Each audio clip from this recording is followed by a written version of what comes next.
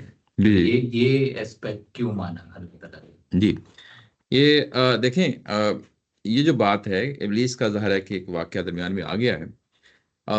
یہ تو سورہ بقرہ میں واضح تھا. انسان کو جب بنایا گیا تو اس کو خلیفہ کہہ کے بنایا گیا کہ اس کو اختیار اور ارادہ دیا جائے گا، زمین میں بھیجا جائے گا، اختیار اور ارادہ دیا جائے گا. اور ابھی سجدے کا موقع نہیں آیا تھا. سجدے کا موقع تو بعد میں آیا، ابلیس نے بغاوت بعد میں کی ہے، لیکن فرشتے پہلے جو ہے نا ایک تشویش کا اظہار کر رہے ہیں. اس کا مطلب یہ ہے کہ یہ تو چیز پہلے سے پری پلان تھی کہ انسان امتحان میں سے گزریں گے، امتحان میں سے گزریں گے، اور جو امتحان درپیش ہوگا وہ کئی پہلوؤں سے ہوگا. اگر وہ یہ ابلیس سے نہ بھی سامنے آتا تو پھر بھی تو جنات اور انسانوں میں سے اور جو ہے نا اس طرح کے ہوتے جو فرق لاتے. امتحان تو یہی ہوتا ہے نا کہ لوگوں سے انٹریکشن ہو، لوگوں کے ساتھ معاملہ ہو، اور آپ اس امتحان میں فیل ہو جائیں. یہی مطلب ہے نا. تو اس میں اگر یہ ابلیس نہ ہوتا، فرض کیا، تو کوئی اور ابلیس ہوتا، کوئی اور قسم کا امتحان ہوتا، کوئی اور طرح نہیں. یعنی جنات میں سے بھی لوگ جو ہے نا ظاہر ہے کہ ان کو معلوم ہے. ایک اور چیز ہے جو ہم جو ہے نا بھول جاتے ہیں، جنات کو بھی یہ معلوم تھا، یعنی انسان کی تخلیق سے پہلے جنات کو بھی معلوم تھا، کیونکہ اللہ تعالیٰ کی ذات نے پورا پلان رکھ دیا تھا نا کہ یہ جو انسان پیدا کیا جا رہا ہے اس کو انفلوئنس کیا جا سکتا ہے. فرشتے بھی اس کو انفلوئنس کر سکتے ہیں اور جنات بھی کر سکتے ہیں. ابلیس نے بھی اصل میں جو اس نے چیلنج دیا ہے وہ وہیں کا دیا ہے کہ اس کو معلوم ہے کہ اس کے اندر یہ مجبوری پائی گئی ہے انسان کے اندر، تو وہ انفلوئنس قبول کرے گا. اگر فرض کیا کہ ابلیس نہ بھی ہوتا تو کوئی اور جن ہوتے. میری بات سمجھ رہے ہیں نا؟ جس طرح کوئی اور جو ہے نا فرشتے بھی ہو سکتے ہیں پازیٹیولی جو ہے نا انفلوئنس کرنے کے لیے، نیگیٹیولی انفلوئنس کرنے کے لیے کوئی اور بھی چیز ہو سکتی ہے. قطع نظر کہ وہ ابلیس یا ابلیس کی ضرورت وہ کوئی اور ہوتا.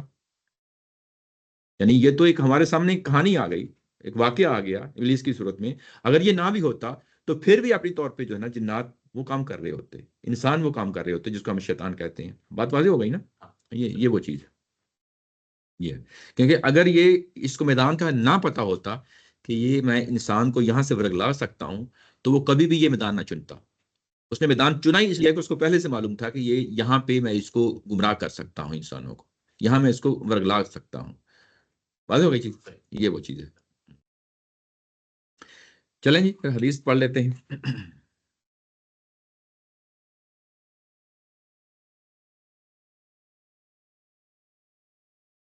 اگلا جو ہے نا حصہ یہاں حضرت آدم علیہ السلام